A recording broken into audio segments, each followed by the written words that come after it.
जिसके लिए आप काफी देर से बैठे हैं, पल के पावड़े बिछाए बैठे, अली जनाब अब्दुल्ला सालिम कमर चतुर्वेदी, जिस खतीब के बारे में इससे पहले मैंने जो कुछ भी आपसे कहा, यकीन जानिए कि बगैर सुने उनको जाते हैं तो इसमें आपका नुकसान होगा, उसका कोई नुकसान। और इंशाअल्लाह जलसे का जो असल मकसद है वो मकसद ये है कि तकरीर मैदान खिताबत की जानिब चला जाए और अपनी इस्लाह ली जाए। अकाबिरीन उलमाए देवबंद और तमाम हजरात असातिज़ा किराम यहाँ बैठे इनसे। तो आइए मेरे दोस्तों, मैं अब्दुल्ला सालिम कमर चतुर्वेदी को आपके हवाले करना चाहता हूँ। उससे पहले तमाम आफ्ताब भाई, महताब भाई और हाजी अब्दुल मजीद साहब और दिगर तमाम जिम्मेदारान कमेटी का किनका नाम लूं किनका छोड़ दूं, जो जर्रा जहां है वही आफ्ताब है, समझर के जिसको कहिए सबका नाम इकट्ठे ले रहा हूं।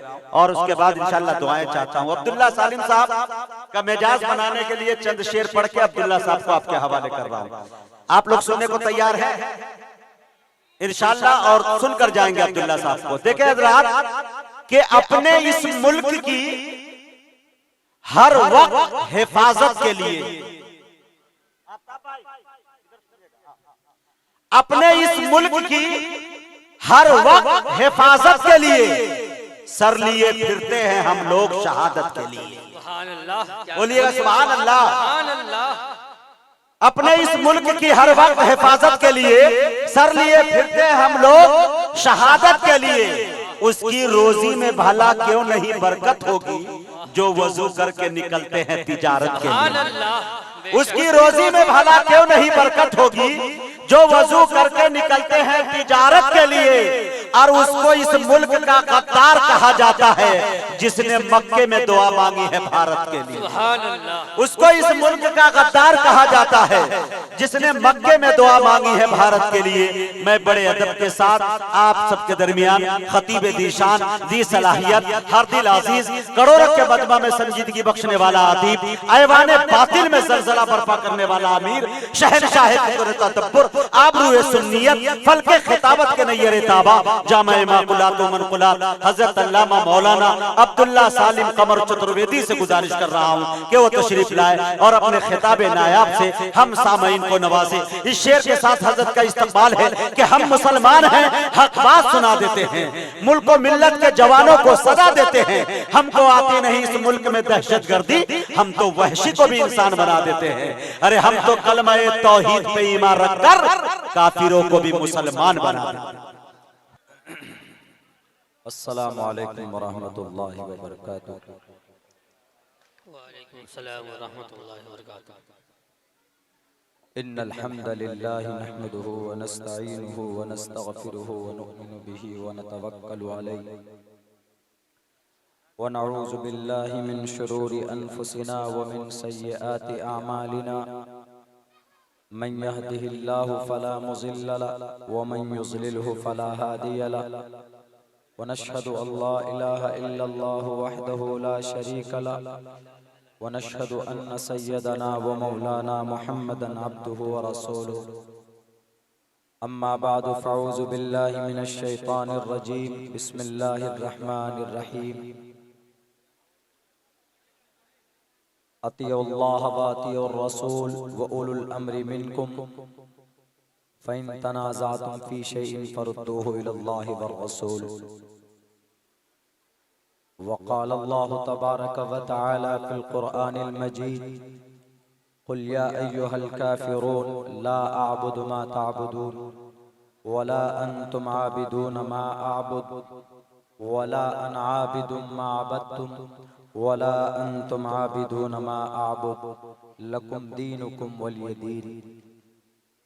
वक़ाल अल्लाहु तबारक व तआला मा कान मुहम्मदुन अबा अहदिम मिन रिजालिकुम वलाकिन रसूलुल्लाहि व खातमन नबिय्यीन।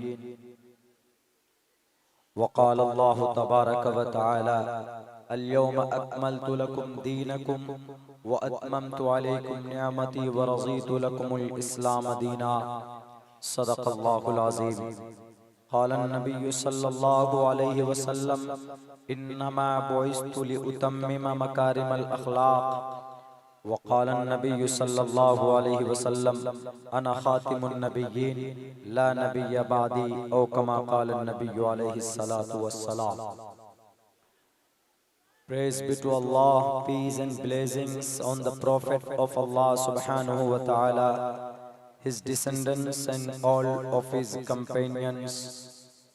We seek refuge in Allah from Satan the rejected and accursed.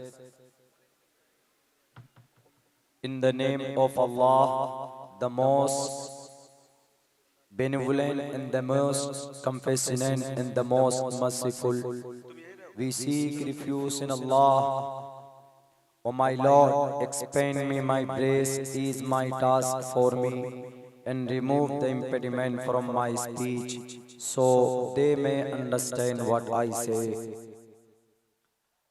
Vasudev सुतं देवं कंसचानूरमर्दनं देवकी परमानंदम कृष्णं वंदे जगद्गुरु महा समं काय शिरो गिरीवा धारयन्नचलं स्थिरा संप्रेक्ष्य नासिकां गरा दिशस्य चानवलोकन्या यत्र नारयस्तु पूजन्ते रमन्ते तत्र देवताः यत्र तास्तु न पूजन्ते रमन्ते तत्र देवताः मात्रमान पित्रमान चार्यवान पुरुषो वैदः प्रशस्ता धार्मिकी विदिति यस्य समास्मगमः।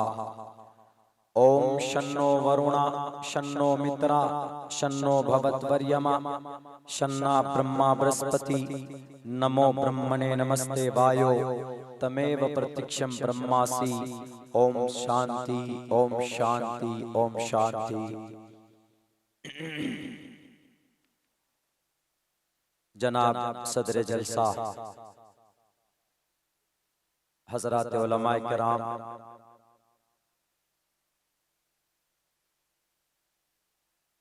शोराए इज़ाम, हमारे गय्यूर मुसलमानों और इसी पिंडाल में तशरीफ फरमा इस इलाके के इस गांव समाज के हमारी इज्जतदार माँ और बहनों, ये वो सरजमी है बिहार की धरती का वो हिस्सा है। जब भी कभी आजादी का तज़किरा होता है तो दूसरे नंबर पर बक्सर का नाम आता है। दूसरी सबसे बड़ी जंग अंग्रेज के खिलाफ यही बक्सर की सरजमीन पर और इसी धरती पर वो जंग लड़ी गई थी। राजा और महाराजाओं का उनका एक इतिहास और उनकी एक तारीखी हैसियत किताबों के अंदर मौजूद। मैं बहुत अपने आप को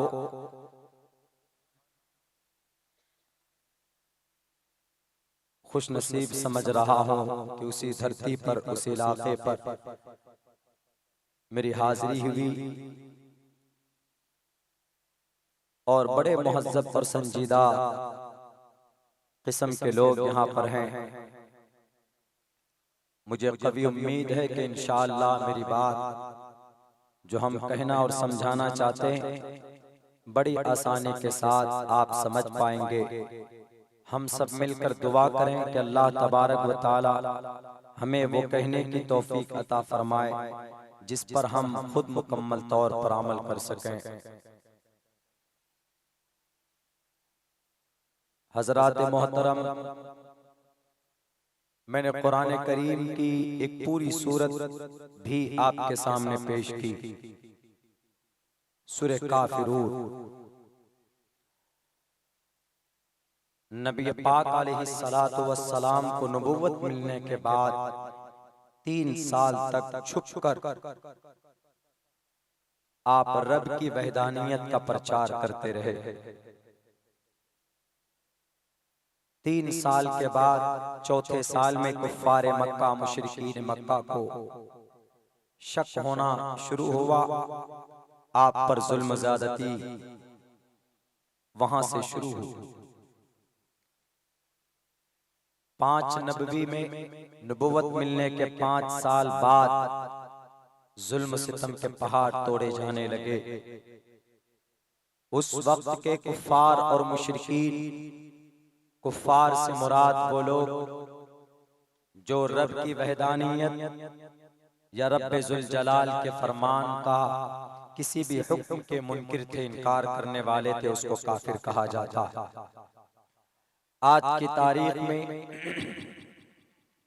अगर कोई इंसान हिंदू हो के मुसलमान हो, अगर ईश्वर अल्लाह की वहदानियत का इनकार करता है या उनके किसी फरमान का इनकार करता है, उनके किसी ऑर्डर को नहीं मानता है, तो ऐसी सूरत में उस इंसान को भी काफिर कहा जा सकता।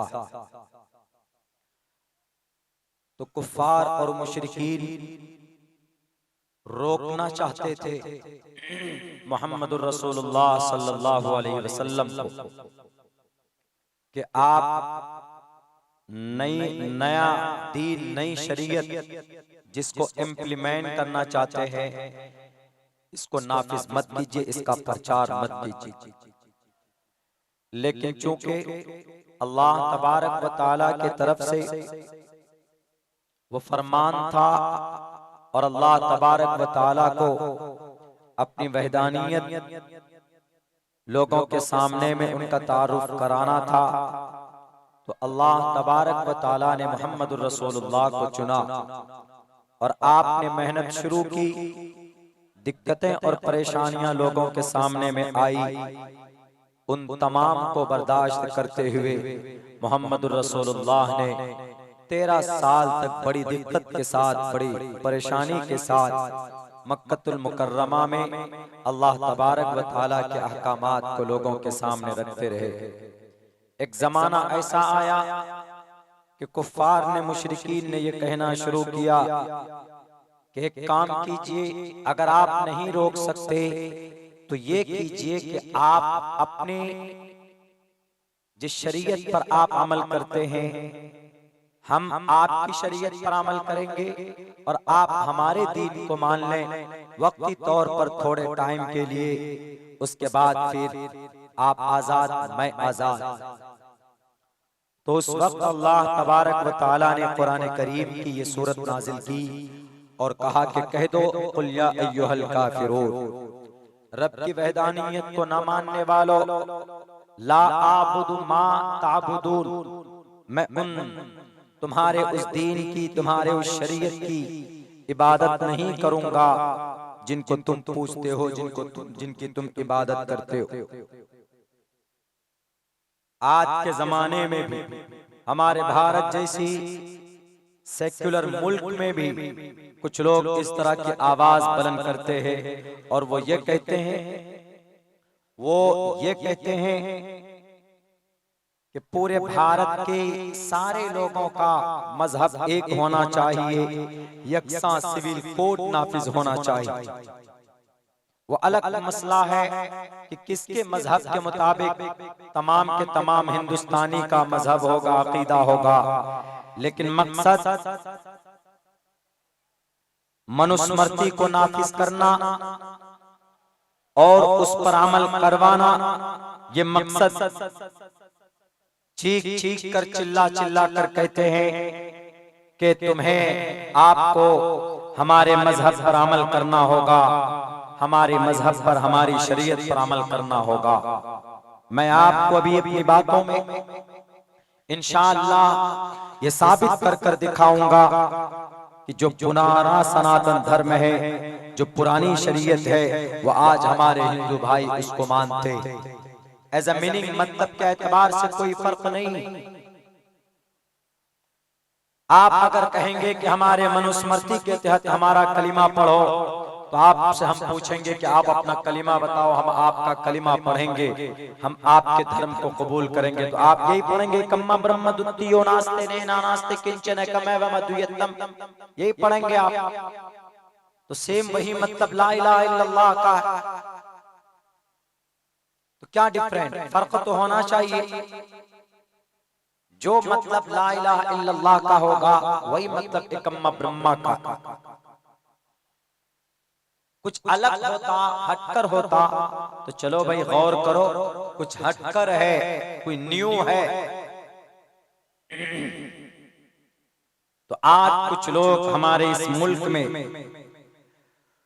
वही जुल्म, वही तशद्दुद जो कुफ्फार मक्का, मुशरिकीन मक्का का रसूलुल्लाह के साथ था।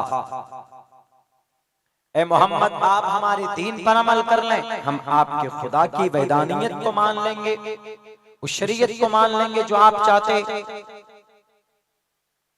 बस बात खत्म हो जाएगी। तो मोहम्मद रसूलुल्लाह ने कहा कि नहीं, जो जवाब मोहम्मद रसूलुल्लाह का था वही जवाब हमारा हमारे इस मुल्क के अंदर है कि अगर आप चाहते हो कि यहाँ इस मुल्क में टोटल के टोटल माइनॉरिटीज के लोग, मुसलमान लोग किसी मखसूस आइडियोलॉजी को माने, किसी मखसूस तंजीम को, किसी खास अकीदे को, कॉन्सेप्ट को माने जो कुरान और शरीयत के खिलाफ हो, we will not agree, we will not follow, हम नहीं मानेंगे।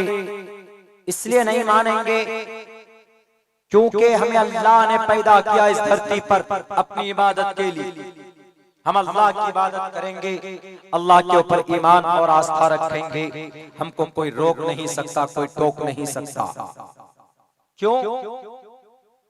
शरीयत पर अमल करने की आजादी है। कोई भी आदमी हो, हर किसी को अपने मजहब पर अमल करने की आजादी है,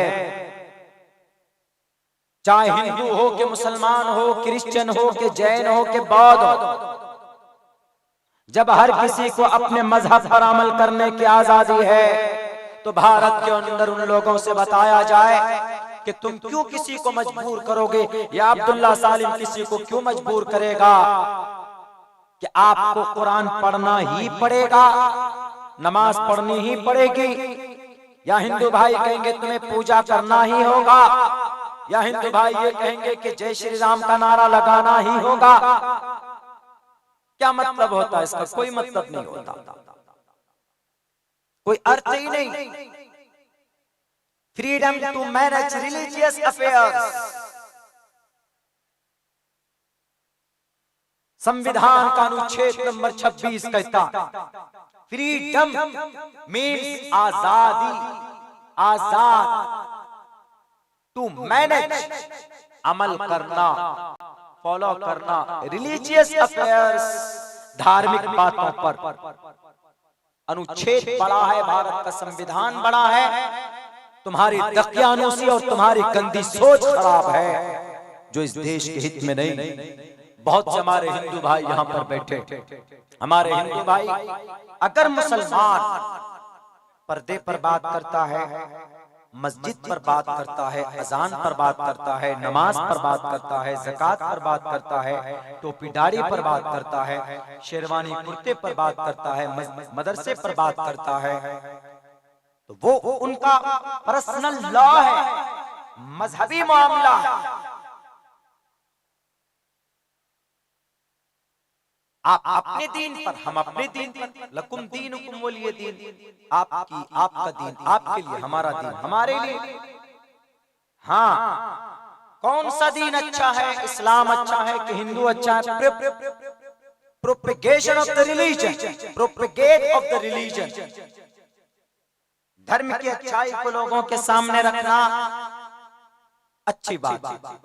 एक महाराज जी बैठेंगे, वो अपने भगवत कथा में कहेंगे, अपने सनातन धर्म की तारीफ करेंगे, उसको परमिशन है।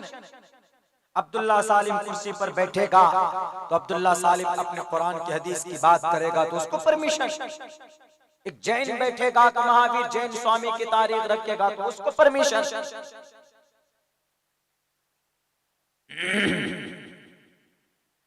आज एक ऐसा माहौल बना दिया गया है पूरी दुनिया के अंदर कि सबसे बड़ा मुजरिम उसी को समझा जाता है जो आज सजदा करने वाला हो, टोपी दाढ़ी रखने वाला। ऐसा माहौल बना दिया गया, खुसूसन हमारे हिंदू भाई आरएसएस वाले बजरंग दल के साथ।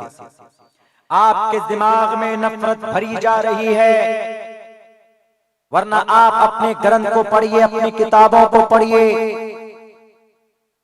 हमारा कुरान वही तस्दीक करता है जो आपकी किताबों में 5000 6000 साल पहले वेद व्यास जी ने लिखकर दिया था। हमारी अहादीस मुबारका साए सित्ता की किताबें उन आमाल की तस्दीक करता है। हदीस की किताबें एकदम प्रूव करती है। जो ऋषि मुनिमा अवतार लोग अपने अपने फॉलोवर को बता करके गए थे। एक मंत्र मैंने पढ़ा भी आपके सामने, समम काय शिरो ग्रीवा धारयन् चलम स्थिरः, समम काय शिरो ग्रीवा धारयन् चलम स्थिरः, संप्रेक्ष नासी कामगरा दिशश्च चानवलोकन्या।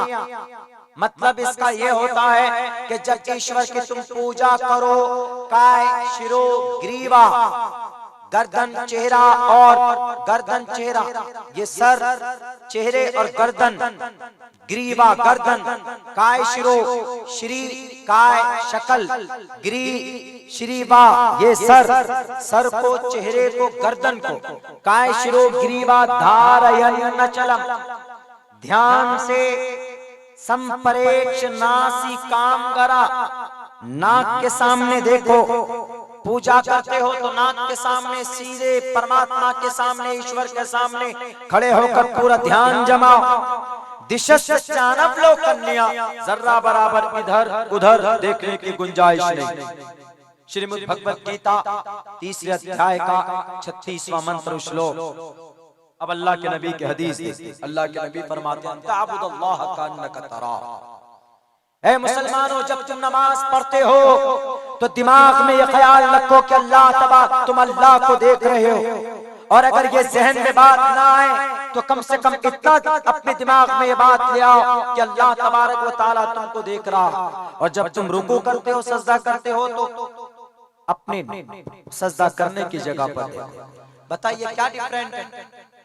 What is the meaning? What is the difference between Quran, between Hadith and between this mantra? समम काय शिरो ग्रीवा धारयन् चलम स्थिरः, संप्रेक्ष नासी कामगरा, नाक। जरूरत इस बात की है कि जो पुरानी तारीख और जो पुरानी तहजीब थी उसको जिंदा कर। इसी धरती में चांद के 2 टुकड़े हुए थे तो यही भोजपुर की सरजमीन से महाराजा गया था और मोहम्मद रसूलुल्लाह को जाकर कहा था तस्मिन तरे मरे चचारियन समन्विता महामद इत्खिया तो शिष्य साख समन्विता। मैं आपके चरण में आया हूँ, आप रेगिस्तान के रहने वाले हैं और आप पूजनीय हैं, आप पूरी दुनिया में सनातन धर्म का प्रचार करते हैं। मैं आपके दर्शन के लिए आया। तारीख में 2 रिवायत, तारीख एक ये भोजपुर, ये बक्सर भोजपुर की तारीख और एक है भोपाल की तारीख। दोनों में से कहीं एक से तो गए, लेकिन गए जरूर। संस्कृत जुबान में ये तारीख मौजूद, लेकिन जनाब कीजिए का कुरेद कर निकाल कर खत्म करने के इतिहास की बातों को, पुरानी बातों को, सिमिलर बातों को निकालने की, खत्म करने की कोशिश की जा रही है।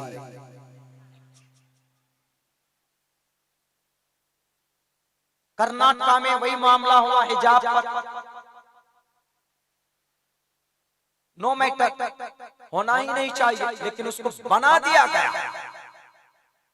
इतना बड़ा बावेला बना दिया गया, क्या चारों तरफ वही चर्चा।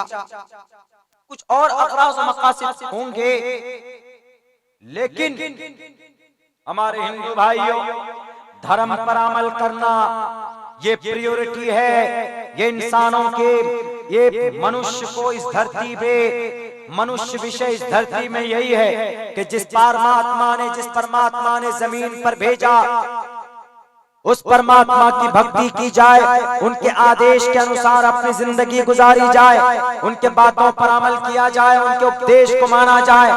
ये रहा है ऋषि मुनियों का, अवतारों का और बड़े बड़े महापुरुष लोगों का ये तरीका रहा और ये फरमान भी है, अमल करना पड़ेगा, नहीं करेंगे तो मरने के बाद हमें अपने किए का हिसाब भी देना होगा।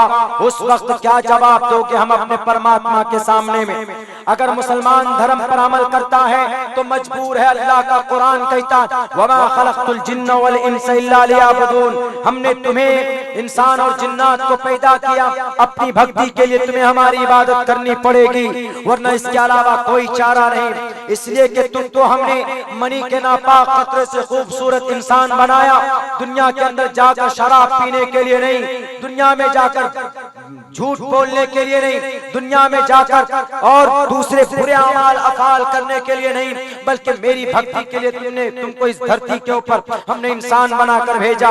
अब अगर इंसान इस मार्ग दर्शन से भटक जाए तो वह इंसान फिर नास्तिक है, वो मुजरिम है। ईश्वर पूछ सकता है मरने के बाद, दुनिया में भी उसको तरह तरह के अज़ाब में मुब्तला कर सकता। हम मजबूर हैं, मजबूर नहीं, बल्कि हमारा वजूद ही इसी काम के लिए अल्लाह तबारक व तआला ने बख्शा है हमें, कि हमें अल्लाह ने बनाया, हम अल्लाह तबारक व तआला की इबादत और भक्ति करें, वरना कोई और मकसद नहीं। अगर हम नमाज पढ़ते हैं तो सिर्फ एक मकसद कि हमारा ऊपर वाला राजी हो जाए। अगर हम सुन्नत के मुताबिक जिंदगी गुजारते, टोपी सर पर रखते हैं या पगड़ियां बांधते, उनका सिर्फ एक मकसद है कि कमली वाला हमसे राजी हो जाए। अगर हम अपनी जिंदगी में हाथ में तस्बीह के दाने रखते, उसका मकसद सिर्फ ये है कि हमारी जुबान जिक्रुल्लाह से तर रहे और दूसरा कोई मकसद नहीं होता। नमाज पढ़ने का मकसद अल्लाह तबारक व तआला की बंदगी, ज़कात देने का मकसद अल्लाह तबारक व तआला के हुक्म की इताअत है, नबी पाक अलैहिस्सलातु वस्सलाम की सुन्नत के मुताबिक जिंदगी गुजारने का। अगर कोई इंसान कोई मेहनत करता है तो उसका कोई और दूसरा मकसद नहीं। अगर किसी के दिमाग में ये बात आती कि मुसलमान शरीयत पर इसलिए अमल करते हैं कि इस देश के नक्शा को चेंज करना चाहते, तो भारत से पहले भी दुनिया में मुसलमान थे, स्पेन में मुसलमान था, अरब में मुसलमान था, मुल्क शाम में मुसलमान थे, फलस्तीन में मुसलमान थे, और जनाब इराक और ईरान में मुसलमान थे, फारस और फारान में मुसलमान थे, अफ्रीका में मुसलमान थे, दुनिया की अक्सर जगहों के अंदर मुसलमान थे। बताइए किसी का कोई और मकसद था? कोई मकसद नहीं था, सिर्फ ये कि अल्लाह तबारक व तआला राजी हो जाए, और कोई मकसद नहीं। अगर आप if you think about that and Muslim follow the Quran and the method of the last prophet and this particular mission, ये कोई खास मकसद के तहत नहीं, हमारा मकसद सिर्फ ये है कि हम अल्लाह तबारक व तआला को राजी कर लें। इसके ऊपर ऑब्जेक्शन नहीं होना चाहिए किसी को। क्यों? जो लोग ऑब्जेक्शन करते हैं उनकी किताबों के अंदर भी बहुत तफसील के साथ ये बात बताई गई है कि धार्मिक बनोगे, धर्म तुम्हारी रक्षा करेंगे। धर्मो रक्षति रक्षतः इन तंसुरुल्लाह यंसुरुकुम व युसब्बित अक़दाम। अब अगर बेटी हमारी हिजाब में जाती है तो हिजाब तो अल्लाह का हुक्म है, कुरान का हुक्म है। या अय्युहन नबिय्यु कुल लिअज़वाजिक व बनातिक, ए नबी कहिए अपनी बेटियों से, अपनी बीवियों से, अपनी मोमिना औरतों से, व बनातिक व निसाइल मुमिनीना युदनीना अलैहिन्ना मिन जलाबिबिहिन, कवर अप योर फेस, अपने चेहरे को ढांपे, पर्दा करें। अम्मा आयशा उम्मे सलमा रज़ी अल्लाह ताला अन्हा बैठी हुई थी, हजरत अब्दुल्ला इब्ने उम्मे मक्तूम आ रहे थे, नाबीना सा नहीं देख सकते थे, blind person, he was blind person. ये वो सहाबी है जिनके सम्मान में अल्लाह ने पूरी सूरत नाज़िल की। आ रहे तो अल्लाह के नबी ने अज़वाज मुतहहरात से कहा कि पर्दा करो, तो अज़वाज मुतहहरात में से कोई बोली कि मोहम्मद रसूलुल्लाह तो नाबीना साहबी है, he is not able to look at me, हमें नहीं देख सकते। क्यों? क्योंकि अंधे हैं, नाबीना है। तो अल्लाह के नबी ने क्या फरमाया? वो नाबीना है, वो नहीं देख सकते, but you are able, you can see, आप तो देख सकते हो ना उसको। तो पर्दा प्रोफेट मोहम्मद सल्लल्लाहु अलैहि वसल्लम का ऑर्डर और अल्लाह का फरमान, और कोई दूसरा मकसद नहीं है। अगर हमारी समाज की बेटी हिजाब करती है, हिजाब उमूमन पर्दे के लिए बोला जाता, वरना हिजाब उस कपड़े को बोलते हैं जो सर के बाल, चेहरे और छाती को कवर करे। इन तीन जगहों को बुर्का अलग, लेकिन हिजाब मीन्स वेयरिंग हिजाब, हिजाब को इस्तेमाल करना, पहनना, ये अल्लाह के ऑर्डर को मानना, नबी पाक अलैहिस्सलातु वस्सलाम के फरमान को मानना, कोई दूसरा और तीसरा मकसद नहीं है। और अगर उस बेटी ने, किसी ने कहा भी कि उस बेटी ने ये नारा क्यों लगाया जी, अल्लाहु अकबर का ये नारा लगाने की क्या जरूरत है, टीवी पे बैठ जाते और बड़े आसान हो जाते उनको सवाल करना। अगर वो लोग जय श्री राम का नारा लगाए तो ये बेटी को नारा लगाने की क्या जरूरत थी। जाहिर सी बात है उन लोगों को ये याद दिलाना मकसूद था कि ये नारे तकबीर जो अल्लाहु अकबर का नारा, इस नारे के अंदर वो ताकत है कि जो ताकत इतनी मजबूत और इतनी गहराई इसके अंदर है, आप इसको कमजोर मत समझना। उन नौजवानों के, उन भेड़ियों की हिम्मत को पस्त करने के लिए शायद उस बेटी ने ये नारा लगाया हो। और यकीनन जब ये नारा लगाया जाता है तो हमारे बदन के खून खौल उठते। हम ये नारा सिर्फ स्टेज पर नहीं लगाते, हम ये नारा अपनी मस्जिद में नहीं लगाते, हम ये नारा सिर्फ अपने जलसों में नहीं लगाते, बल्कि जब जरूरत पड़ जाए तो ये नारा हम अपने बॉर्डर पर भी लगा सकते। जब जरूरत पड़े तो इंशाअल्लाह ये नारा अगर देश को बचाने के लिए आप अगर जरूरत पड़ जाए तो वहां पर हमारे मुसलमान अपनी जुबान से ये पाक नारा लगाएंगे। और लगाया है। उठाओ तकबीर के नारे का, नारे तकबीर अल्लाहु अकबर का कितना फायदा होता है पूरी दुनिया शायद न जानती हो, आपको जानना चाहिए। जो लोग एतराज करते हैं तकबीर का नारा बुलंद करने पर, यही वो नारे तकबीर का नारा था जिसने जनरल डायर के 2 लाख फौजियों की हिम्मत को पस्त किया था। उठाओ जलियांवाला बाग की तारीख आज भी मौजूद। जलियांवाला बाग अमृतसर 1 मार्च 1919 को जनरल डायर, एक तरफ गांधी जी खड़े थे, दूसरे तरफ मौलाना अबुल कलाम आजाद खड़े। दोनों ने मिलकर के मशवरा किया कि सत्याग्रह का यात्रा और ये प्रोटेस्ट शुरू किया जाए, तभी ये जनरल डायर और ये अंग्रेज भागेंगे यहाँ से, वरना ये भागने वाले नहीं। इन दोनों लोगों का दिमाग, एक तरफ एक गांधी जी, एक तरफ एक मौलाना साहब खड़े थे। उन्होंने प्रोटेस्ट का आरंभ किया। Peaceful without arm to assemble peaceful without arm protest किया गया, एहतिजाज किया गया। वहां पर अमृतसर में जलियांवाला बाग में तारीख तय की गई 6 अप्रैल को सारे लोग जोहर के बाद पहुंचेंगे उस बाग के अंदर, और फिर अंग्रेज के खिलाफ उसको इस देश से निकालने के लिए एक प्रोटेस्ट किया जाएगा, एहतिजाज रचा जाएगा। एहतिजाज करेंगे अमन और शांति के साथ, कोई जुल्म नहीं, कोई वायलेंस नहीं, कोई तशद्दुद नहीं। दुनिया वालों याद रखना, अगर नारे तकबीर का नारा लगाया जाता है उसके पीछे बातिल ताकत को मुंह तोड़ जवाब देना होता। जो ना दीन से जिनका ताल्लुक है, न ईश्वर से ताल्लुक है, न इस देश के संविधान से उसका कोई ताल्लुक है। उस बेटी ने नारे तकबीर अल्लाहु अकबर का नारा अगर बुलंद किया था तो वही नारा था जो जलियांवाला बाग में लगाया गया। वहां पर जनरल डायर ने मशीन गन को 8 फीट चौड़े उस रास्ते पर लगाया। जलियांवाला बाग ऐसे ही पैक था, एक रास्ता 8 फीट का, उसमें दूसरा कोई रास्ता नहीं। देखा कि 15,000 लोग वहां पर बैठे हुए, और वहां पर मौलाना शौकत साहब वो तकरीर कर रहे हैं, लोगों को समझा रहे हैं कि अपने इस देश को बचाना है, अपने इस मुल्क को बचाना है, इसके ऊपर मेहनत हो रही है, बात चल रही थी। जनरल डायर 2 लाख फौज को लेकर दिल्ली से अमृतसर पहुंचता, पूरे शहर के अंदर उनको इम्प्लीमेंट करता, कम से कम 10 से 15,000 फौज को लेकर सिर्फ जलियांवाला बाग में पहुंचता।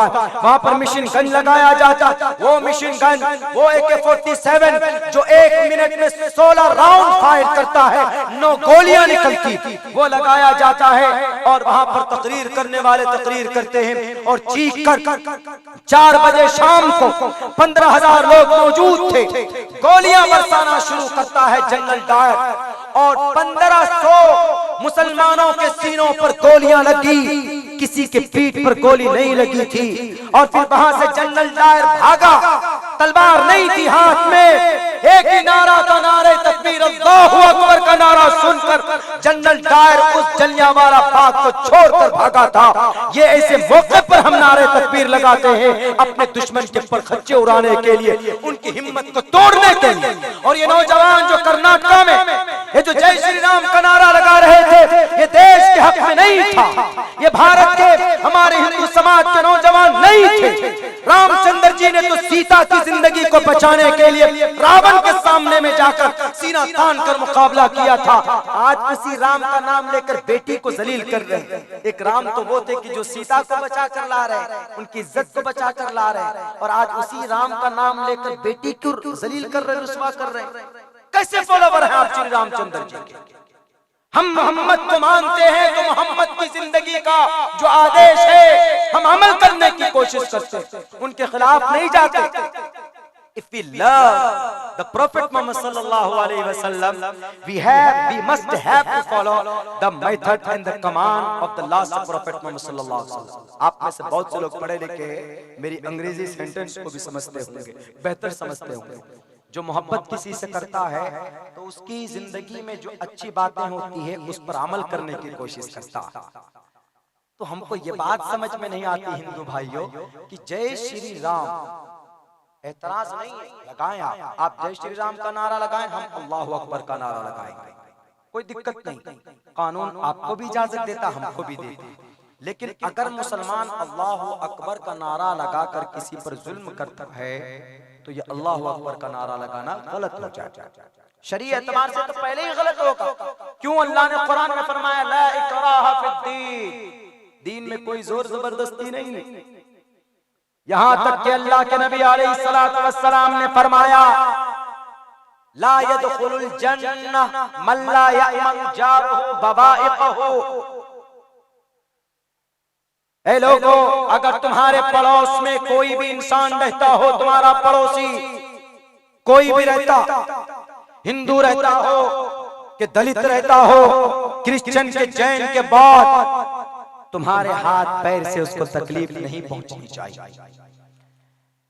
मल्ला यअमन जारुहु बवाइक़हु, तकलीफ नहीं, अगर तकलीफ दी तुमने तो जन्नत नहीं जा सकते तुम। ला यदखुलुल जन्नह, कितना अच्छा पैगाम मोहम्मद रसूलुल्लाह ने ये कहा कि पड़ोसी कर्नाटका वाला महाराष्ट्र वाले के लिए, महाराष्ट्र वाला मध्य प्रदेश वालों के लिए, मध्य प्रदेश वाला उत्तर प्रदेश वालों के लिए, उत्तर प्रदेश वाले बिहार वालों के लिए, बिहार वाले झारखंड, सब एक दूसरे के पड़ोसी हैं, एक दूसरे के भाई। ह्यूमैनिटी के एतबार से देखें तो एक दूसरे का सम्मान होना चाहिए। लेकिन मोहम्मद रसूलुल्लाह ने कहा कि इसमें जर्रा बराबर भी अगर दरार आई, a person will not enter the paradise, a person will not enter the paradise whose neighbour means पड़ोसी, जिसका पड़ोसी उसके जुल्म से महफूज ना हो, is not safe from his cruelties. जुल्म, क्रूर महफूज ना हो तो जन्नत नहीं जाए। कितना अच्छा पैगाम हमारे मोहम्मद का।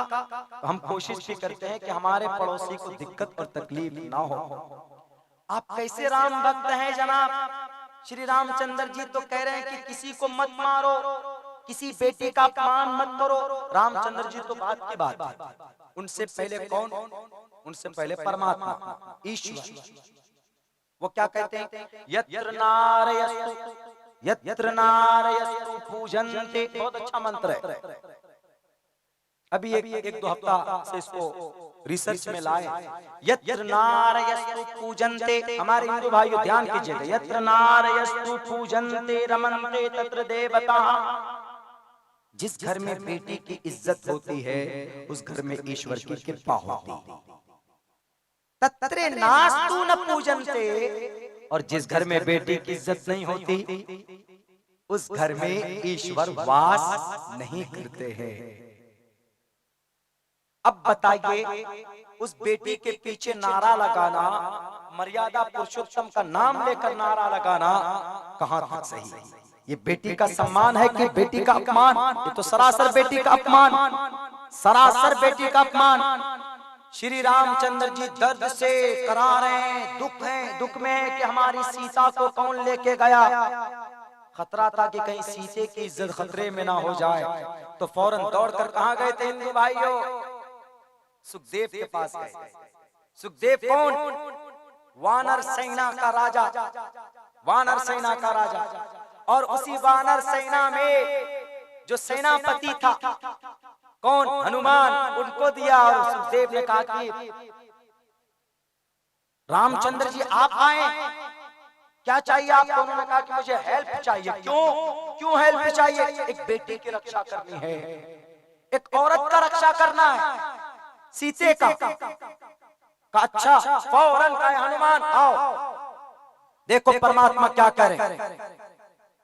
हनुमान को कहा कि हनुमान जाओ रावण के लंके में देखो कि सीता किधर है। वहां गए, पता चला कि वहां पर अब जंग का प्रारंभ करना, जंग शुरू करना है। तो क्या करेंगे?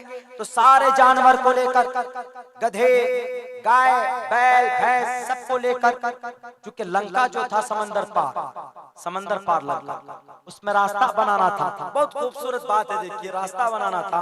तो गधे भी पत्थर ला रहे हैं, घोड़े भी ला रहे हैं, सारे परिंदे चरिंदे ला रहे हैं।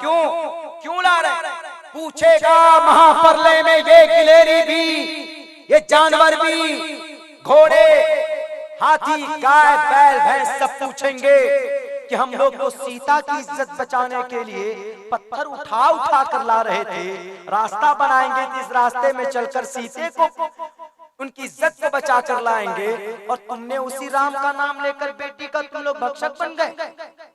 क्या जवाब देंगे? हमारे ये नौजवान क्या जवाब देंगे? गिलेरी कितनी छोटी सी जानवर, एक वो है पर ये क्या बोलते हैं, जानवर है, इतने छोटे छोटे कंकर मुंह में लेके आ रहे हो। गधा तो बड़े बड़े लेके आ रहे, वो छोटे छोटे आ रहे। उनका भी योगदान था सीते की इज्जत को बचाने के लिए। अगर यकीनन आप रामचंद्र जी की से मोहब्बत करते हैं तो बेटियों की इज्जत करना सीखिए, बेटियों का सम्मान करना सीखिए। अगर आपने नहीं सीखा बेटियों का इज्जत और सम्मान करना, तो आपके घर में देवता नहीं आएंगे। ये अब्दुल्ला सालिम की जुबान नहीं, अब्दुल्ला सालिम की जुबान है आपके मनुस्मृति का, और चैप्टर नंबर 3 का श्लोक नंबर 55 और 56 कहता, साफ लफ्जों में कहता है, पितृभिर्भ्रातृ विच्छेदा, पितृभिर्भ्रातृ विच्छेदा। तमाम पति को और पिता को और देवर को और भाई को और शौहर को चाहिए कि अपनी बेटी की घर में कपड़ों से, गहने से उनको खुश करे, उनको इज्जत दे और उनको सर पर बैठाए, तब जाकर शांति आएगी। अगर उसका नाम मुस्कान था तो धर्म के नाम पर अगर आपने ऐसा किया है, तो धर्म के नाम पर आपने अगर ऐसा किया तो ये भी जुल्म है, ये भी तशद्दुद है। धर्म से पहले वह आपके भारत के अंदर भारतीय है, वो एक इंसान की बेटी थी, वो अम्मा हव्वा की बेटी थी, और अम्मा हव्वा के कोख से तुम भी जन्म लिए थे, अम्मा हव्वा के कोख से मुसलमान भी पैदा हुआ, हिंदू भी पैदा हुआ। अगर आपका अमल सही होगा तो आप जन्नत जाएंगे, हमारा अमल सही होगा तो हम जन्नत जाएंगे इंशाअल्लाह। लेकिन इस धरती पर किसी हिंदू को हिंदू होने की वजह से, किसी मुसलमान को मुसलमान होने की वजह से मारने का अधिकार किसी को नहीं दिया जाता। और एक एग्जाम्पल देता हूँ, श्री रामचंद्र जी मर्यादा पुरुषोत्तम नहीं कहा गया, उनका अमल ऐसा था, उनका अमल अच्छा था, गद्दी छोड़ दी। क्यों? सदमां ने कहा, सौतेली मां ने कहा कि बेटे राम तुमको गद्दी मिलने वाली है, तुम इस गद्दी को मत लो। कोई छोड़ेगा आज की डेट में? आज की डेट में अगर किसी को सीएम की कुर्सी मिल जाए तो छोड़ने वाला नहीं, वो तो 3-4 को और मर्डर करके सीएम की कुर्सी पर बैठेगा।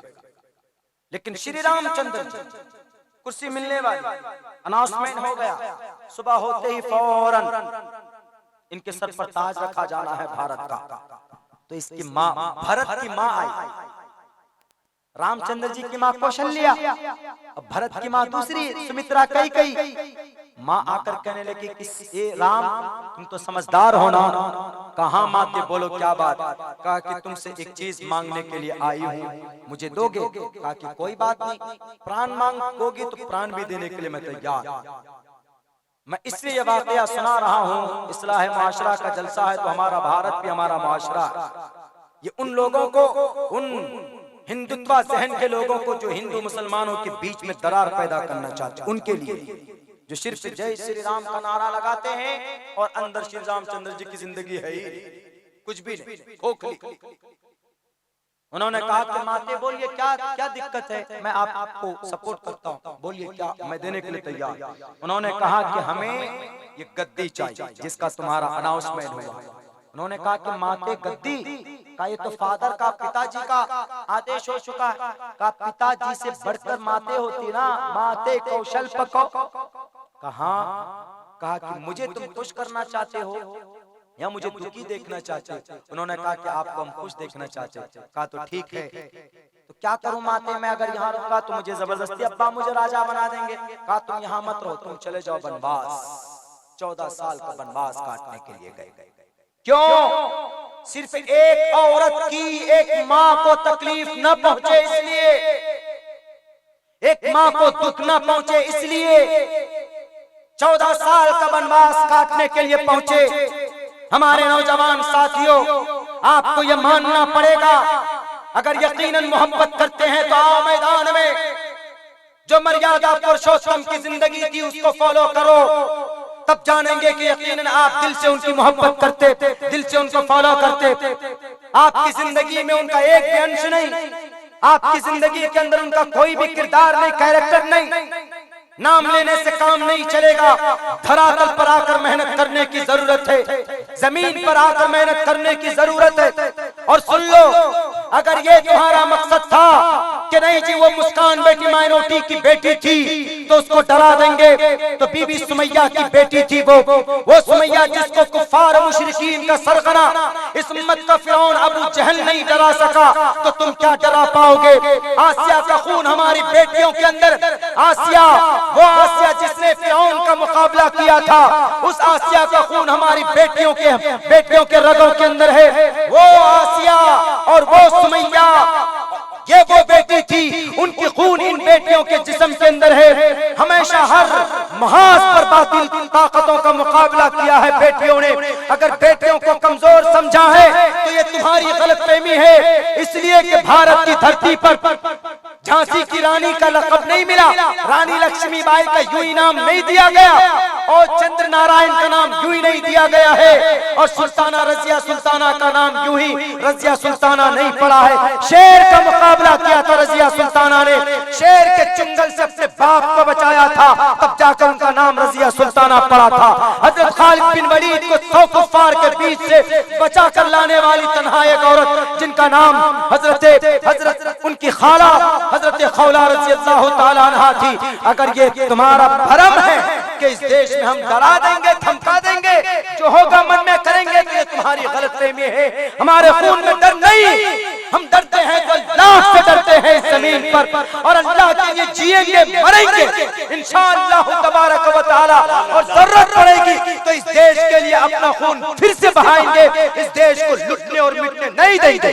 तुम संविधान को मिटाना चाहते हो, संविधान कहता है, भारत के संविधान का आर्टिकल 25 कहता है freedom of conscience and free profession and practice and propagation of the religion, यानी हर किसी को अपने मजहब पर अमल करने की आजादी। आर्टिकल नंबर 26 कहता freedom to manage religious affair, अपने अपने मजहब पर अमल करने की आजादी सबको है। आर्टिकल नंबर 30 कहता एक हमारे ये पटना के अंदर बैठे हुए मंत्री जी, इन मुसलमानों के मदरसों को बंद कर दो तो ये हिजाब पर खुद ब खुद पाबंदी लग जाएगा, नमाज खुद ब खुद खत्म हो जाएंगे।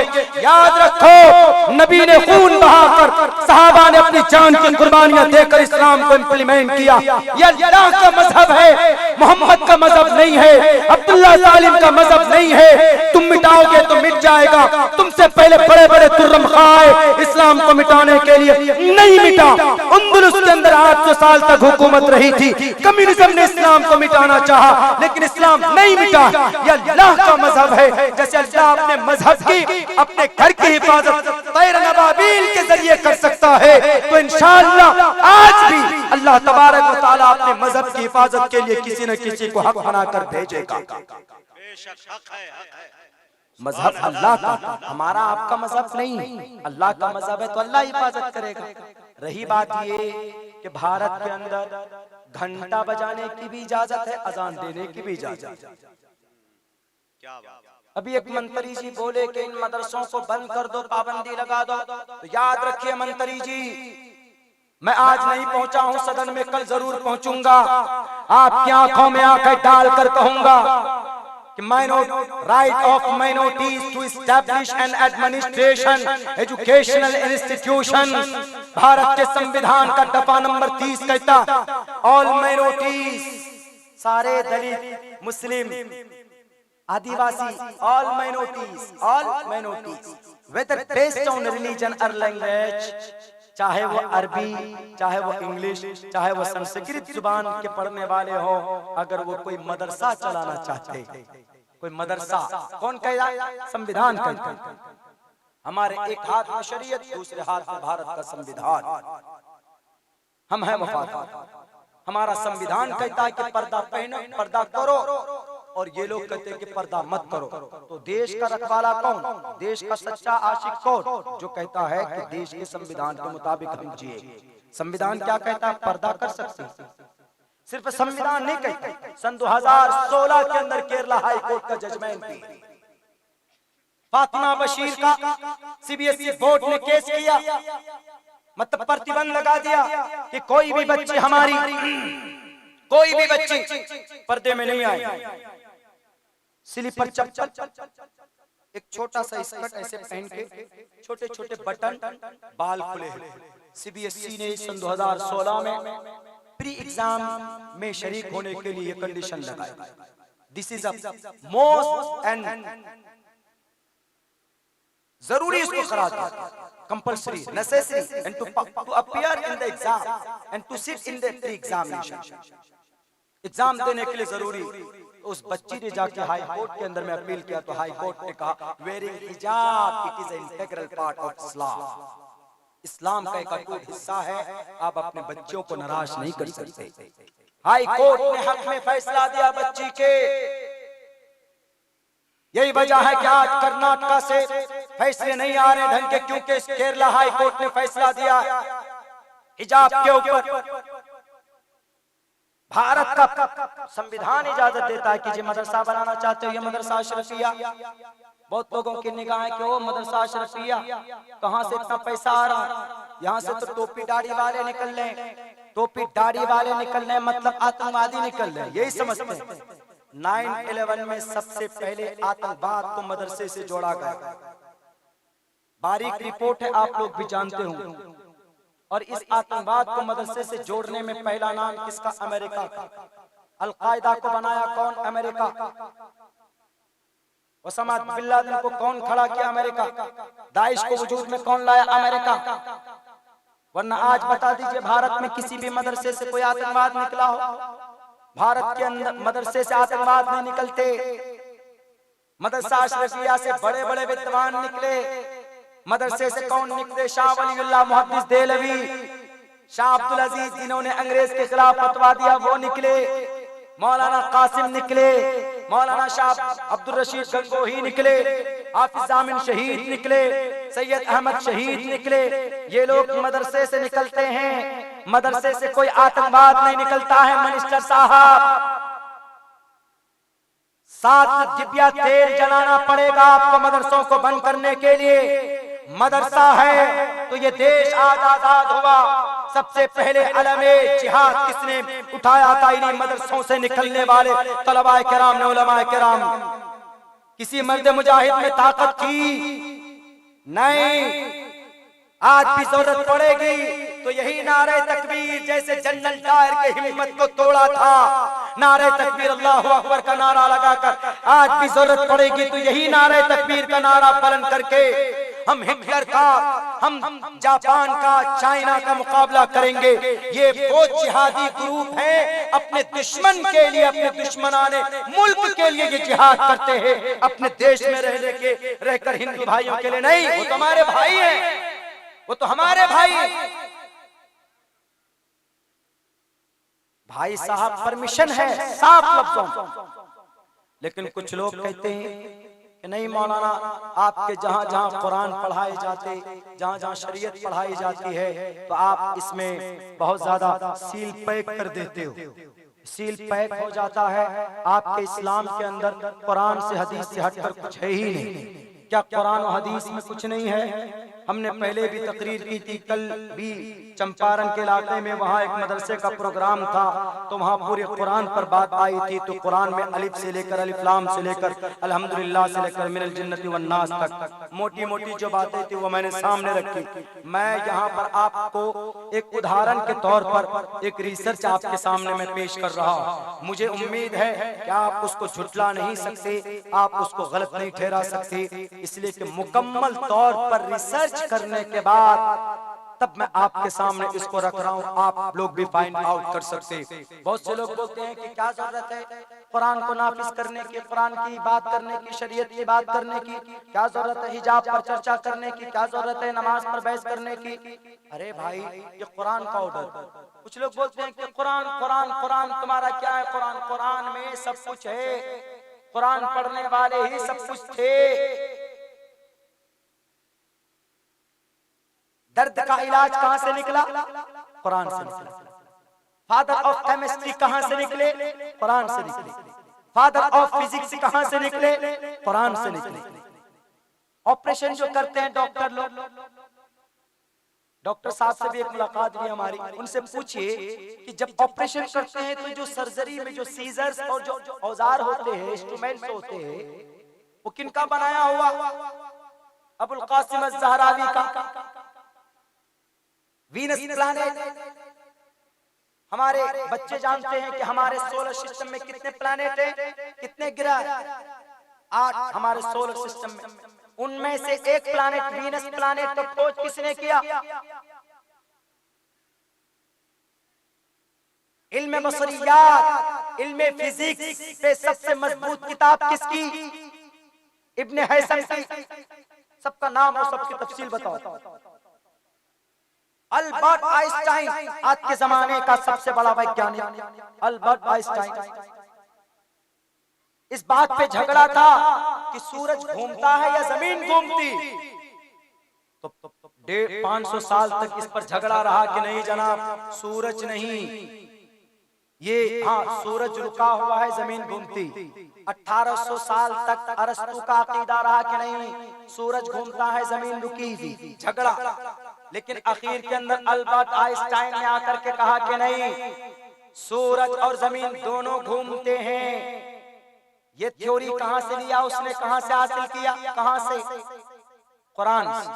कुरान में क्या लिखा? हुवल्लज़ी खलक़ल लैला वन्नहारा वश्शम्स वल्क़मर कुल्लुन फी फ़लकिन यस्बहून। आसमान और जमीन, सैयारे और सितारे सब के सब अपने मदार पे घूमते हैं। यही अकीदा आज साइंसदानों का है कि नहीं है? कुरान पर एतराज करने वालों, 1800 नहीं बल्कि 2300, 2350, 2400 साल से जो झगड़ा सुलझा नहीं था, वो कुरान ने मिनटों सेकंडों के अंदर सुलझा कर रख दिया। आप जब डॉक्टर से पूछिए कि जब किसी के बदन में दर्द होता, ऐसे उसको दबाने के बाद दर्द करता है तो उसको फिर दवाई देकर कंटिन्यू करके उसको ठीक करते। लेकिन जब वो खाल काम करना बंद कर देती, गोश्त के अंदर में एहसास की ताकत खत्म हो जाती है, तो फिर क्या करते हैं? उसको काट कर हटा देते, दूसरा खाल लगा, दूसरी खाल चढ़ाते हैं, दूसरे गोश्त को चढ़ाते, ताकि दवाई असर कर सके और फिर उसका इलाज हो सके, है कि नहीं?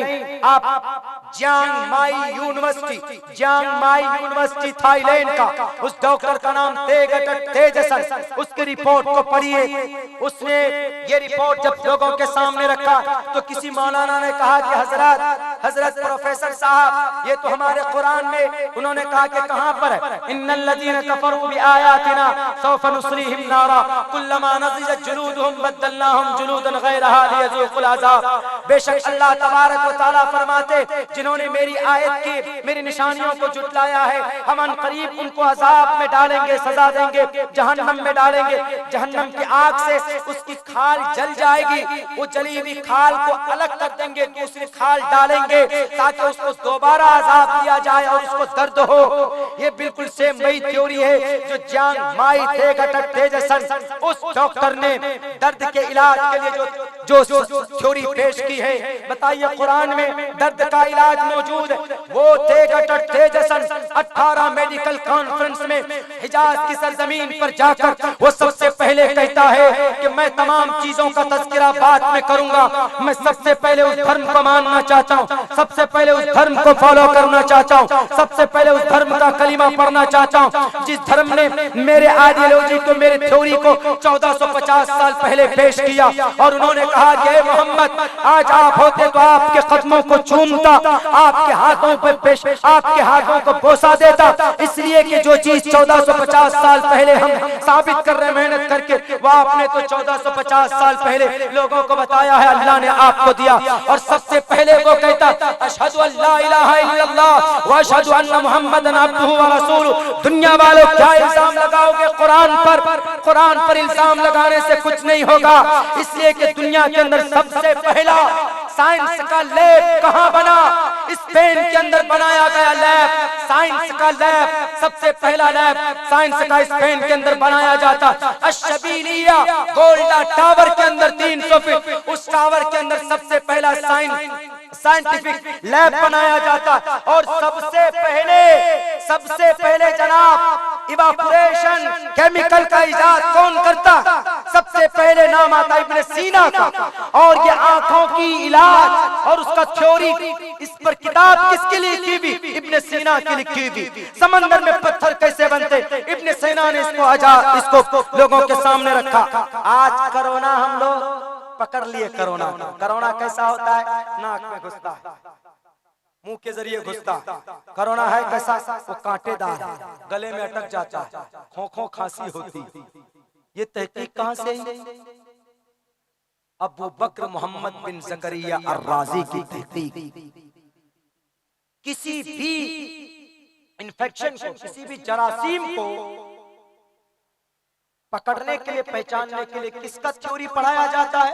अबू बकर मोहम्मद बिन ज़करिया अर्राज़ी की। आज तो मुंह में मास्क लगाते, क्यों जी? कोरोना घुस जाए। नाक से घुस सकता है, कान में नहीं घुसेगा, कान में भी तो घुस सकता। अभी कुछ दिनों पहले मिनी लॉकडाउन लगा दिल्ली में, 2 दिन दिल्ली बंद, शनिचर इतवार, 2 दिन ही कोरोना आता है क्या? आता होगा 2 दिन। क्यों? यूकेजी नर्सरी में उसका एडमिशन हो गया है, वो साल में 2 दिन छुट्टी मिलती है तो वो घूमने दिल्ली चला जाता है। और दिल्ली में योगी जी कहते हैं कि 2 दिन लॉकडाउन। तुम मत आओ राजधानी से, क्यों दिल्ली में 2 दिन लॉकडाउन है बेटे, कोई नहीं मिलेगा। और हमारे बिहार के नीतीश जी भी कहते हैं भाई हम कोरोना के लिए तो स्कूल की छुट्टी नहीं है हमारे यहाँ, लेकिन रात को 8 बजे से लेकर सुबह 6 बजे तक लॉकडाउन, कर्फ्यू। उस वक्त एक भी आदमी नहीं, और उस वक्त लॉकडाउन लगा रहे, कर्फ्यू लगा रहे। ये बात समझ में नहीं आती हमारी। अरे कर्फ्यू वहां लगती जहाँ भीड़ हो, दिन में भीड़ होती थी, दिन में लगाए तो बात समझ में आती कि दिन में भीड़ है तो कर्फ्यू लगा दिया जी, धारा 144 लगा दिया, कोई आदमी भीड़ नहीं होगी तो कोरोना हमला नहीं करेगा, अटैक नहीं करेगा। लेकिन रात को 8 बजे के बाद तो वैसे भी सड़कें खाली हो जाती। आज तक ये थ्योरी हमारे समझ में नहीं आई। हो सकता है कि किसी डीएम को, आईजी को या डीआईजी को बताया हो कोरोना ने कि हम रात में घूमने जाते हैं, इसीलिए आप लॉकडाउन लगा दीजिएगा। एक अलग थ्योरी। तो इस कोरोना को, किसी भी इन्फेक्शन को पकड़ने के लिए किसका थ्योरी पढ़ाया जाता? अबू बकर मोहम्मद बिन ज़करिया अर्राज़ी। इल्म बसरियात पर, इल्म फिजिक्स के माहिर इब्ने हैसम। कैमरा बनाते हो बेटे, बताओ कैमरा में बर्निंग गिलास किसका लगता है? किसका? इब्ने हैसम का, जो कुरान पढ़ने वाला। इब्ने हैसम ने 2 गिलास बनाए, बर्निंग गिलास। टेलीस्कोप और दूरबीन के लिए जो लगाया जाता है उसमें शीशा लगते हैं ना, उसी से तो पता चलता है कि कितने दूर कितने करीब। सबसे पहली घड़ी बनाने वाले का नाम आप कहेंगे कि जनाब ये तो 1525 में इटली वालों ने, जर्मनी वालों ने बनाया। नहीं, खलीफा हारून रशीद 809 हिजरी में, 809 ईस्वी में जिनका, हिजरी में जिनका इंतकाल हुआ, उस वक्त उन्होंने इसको वजूद में लाया और पानी से वाटर क्लॉक फ्रांस के बादशाह को दिया था, शालिमारान को दिया था वाटर क्लॉक, यानी जर्मनी और इटली से 700 साल पहले घड़ी को वजूद में लाया। ये एक एग्जाम्पल है। कुछ लोग बोलते हैं कि कुरान में कुछ नहीं है, कुरान में सब कुछ है। कोरोना को पकड़ने का भी तरीका, ऑपरेशन कैसे करेंगे उसका भी हथियार, साइंस कैसे बनाए, मिसाइल कैसे बनाएंगे उसका भी हथियार। हवाई जहाज का सबसे पहले किसने शुरुआत की? अबू हुज़ैफा। लकड़ी का वो पंख बनाकर उड़ने लगा, 3 मिनट तक जो आसमान में रहा था धड़ाम से गिर गया था, वहीं से शुरुआत हुई। लोग फिर भी पूछते हैं कि आपके कुरान में क्या है? हमारे कुरान में जिना से बचने का रास्ता है, हमारे कुरान में जुल्म ज़्यादती से बचने का रास्ता है, हमारे कुरान में चोरी से बचने का रास्ता है। अगर ज़कात दे दिया जाए तो चोर पैदा नहीं होंगे, अगर बेटी को हिजाब में लाया जाए तो कोई भी निर्भया या कोई भी बहन मनीषा या किसी भी डॉक्टर प्रियंका की इज्जत के ऊपर कोई हाथ नहीं डालेगा। मैं कई मर्तबा रिक्वेस्ट कर चुका, हम अपने इस देश के प्रधानमंत्री से कहते आप हमारे कुरान को एक तरफ डाल दीजिए, लेकिन अगर आप चाहते हो कि बलात्कार खत्म हो, जिना खत्म हो, तो कुछ मत कीजिए। सिर्फ कुरान करीम का जो रेपिस्ट के लिए जो सजा तजवीज की गई है आप उसको इम्प्लीमेंट कर दीजिए, ज्यादा नहीं 1 साल के लिए आप उसको नाफिज कर दीजिए। मैं कसम खाकर कहता हूँ अगर 1 साल के अंदर जिना के वारदात अगर 100 से घटकर 5% पर ना आ जाए तो अब्दुल्ला सालिम की जुबान काट दीजिएगा, इसलिए कि जिना की सख्त से सख्त तरीन सजा कुरान करीम में बताई गई। अल्लाह के नबी का फरमान, अल्लाह तबारक व तआला का फरमान भी है कि 2 मसले पर अमल कर लो, बेटियों को पर्दे पर ले आओ। निर्भया का मामला सामने आया था, क्यों? क्योंकि बस के अंदर बैठकर वो बच्ची अपने बॉयफ्रेंड के साथ चुम्मा चाटी कर रही थी, जिसकी वजह से उस बेटी उन बस के अंदर बैठे हुए कांटेक्ट करके हैवानियत ने जन्म लिया और उस बेटी के साथ बलात्कार ही नहीं किया बल्कि उसके शर्मगाह के अंदर हाथ डालकर उसके ऑर्गन्स को निकाला गया था। जाकर सिंगापुर में उसका इलाज होते होते वो बच्ची मौत से हार गई, इस दुनिया से चली गई। और उसी वक्त 2 दिन के अंदर अगर उनके रेपिस्ट को कुरान करीम के बताए हुए तरीके के मुताबिक अगर उनके मुजरिमीन को सजा दी जाती तो 12 साल के अंदर बढ़ते हुए जिना के वारदात घट जाते। अगर वही निर्भया पर्दे के अंदर रहती, अपने घर के अंदर रहती, कुल्लिल मुमिनीना यग़ुज़्ज़ू मिन अब्सारिहिम कुल्लिल मुमिनाति यग़ुज़्ज़ुना मिन अब्सारिहिन वक़र्न फी बुयूतिकुन्न वला तबर्रजन तबर्रुजल जाहिलियतिल ऊला, अगर इस पर अमल करती अधे पश्यत मोपरी संतराम पाद कौहर माते कौशल को, अगर इस मंत्र पर अमल होता तो निर्भया की जिंदगी आज जिंदा होती। अगर इस मंत्र पर अमल होता तो बहन हमारी डॉक्टर प्रियंका की इज्जत आबरू महफूज होती। अल्लाह ने कुरान में बयान किया है जो जिना करता है उसको सामने खड़ा कर दो, 100 कोड़े बरसाओ, लोगों के सामने में भोजपुर की सरजमीन का एक मर्द, एक औरत, एक बच्चा देखे कि रेपिस्ट को क्या सजा दी जाती है। और अगर शादीशुदा है या फिर नाबालिग या फिर गैर शादीशुदा है, दोनों की सजाएं तजवीज की है। एक को कमर पर गाड़ कर ऊपर से पत्थर मारो, उसके सर फूटने चाहिए, सर से खून निकलना चाहिए, ताकि लोगों को पता चले कि किसी आसिफा की इज्जत लूटने पर क्या सजा होती है, किसी डॉक्टर प्रियंका की इज्जत लूटने पर क्या सजा दी जाती है, बहन मनीषा की इज्जत लूटने पर क्या सजा दी जाती है। अगर इस सजा पर, अगर इस फैसले पर 1 साल अमल किया जाए, मैं दावे के साथ कह सकता हूँ कि अगर 100% से घटकर 5% में जिना के वारदात ना आ जाए तो अब्दुल्ला सालिम का गिरबान पकड़ लीजिएगा। सजा नहीं होती। जिना करते, रेप करते, उसके बाद इतना पैसा का मुट्ठा देते अपने आप को बचा लेते। कुरान के इस फरमान को नाफिज कीजिए, इंशाअल्लाह तबारक व तआला परिवर्तन अगर नजर ना आए, तब्दीली नजर ना आए तो आप हमको कहिएगा कि नहीं जी आप तो सिर्फ ऐसी तकरीरें करते थे। अल्लाह ने निजाम बयान किया है कुरान में। पहले कहा कि बेटी को पर्दे में लाओ, बेटी को उसके पार्ट्स ऑफ बॉडी नजर नहीं आने चाहिए, खुलने नहीं चाहिए। बेटी है, बाल खोल लेते हैं, जाती है सड़क पे, उसके चेस्ट, ब्रेस्ट एंड उसके हैंड्स, लेग्स, फुट, स्टेप सब कुछ दिखते हैं। ऐसे फिटिंग वाले कपड़े पहन लेती है।